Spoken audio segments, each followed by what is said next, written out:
happy wife, happy life, that's some bull. Okay? Happy wife, happy husband, happy life. Well, thank you, Benny. If I'm happy and he's not happy, we will not have a happy life together. That's real talk, gentlemen. You know what my biggest problem is with this phrase, happy wife, happy life, is that it puts the happiness of the woman dependent on the husband. So, I mean, imagine using your significant other as a crutch for your own happiness. That should never, ever happen in a relationship. You should be able to facilitate your own happiness first and foremost, but you should also consider the reversal, you know? If you aren't playing your role as a woman in meeting his needs, his expectations in your relationship, then the relationship is doomed from the start. So, you know, God bless that woman. That's a big green flag here. In what you want in a partner for the future is, it's not happy wife, happy life. It's happy partners, happy man, happy woman, and that's how you make these things have legs into the future. I do not correct my husband. I believe that it is my responsibility to have the confidence to give him my perspective. Then we can talk about it and he can self-correct. I love him so much and I desire to honor and respect him. I'm not going to be disrespectful and talk to him like a child. Damn, I love that so much. Here's the thing you have to consider in the relationship. Name a ship that has two captains. There is always a captain at the front of the ship. There is always somebody directing the course of the relationship. And it's really important that especially women don't misconstrue what is being said there. It's not that you can't have any input into the direction of the relationship. Have input. Communicate with your husband, communicate with your significant other. But don't grab the steering wheel from him. You know, and it's important to recognize and respect, like she said, she respects and loves her significant other so much and has the confidence that he can direct this relationship where they want to go. And it's important that you're not backseat driving. It's important that you're not belittling this individual.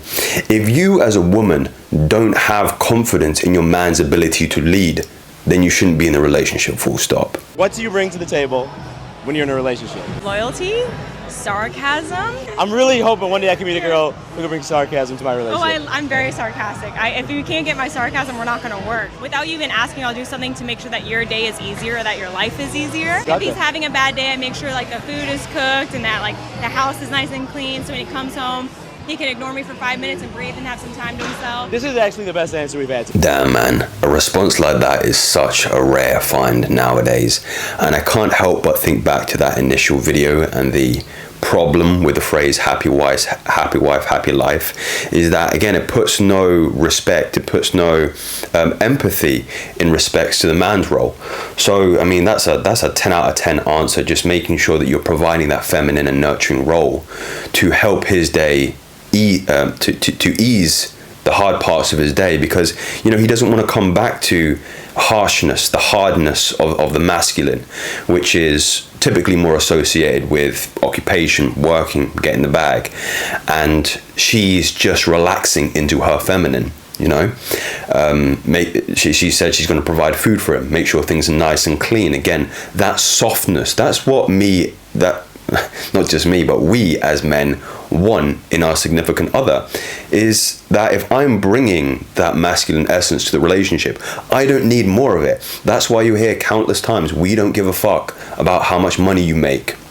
Occupation is rarely on our priority lists in terms of picking a partner, but rather what we can't supply ourselves.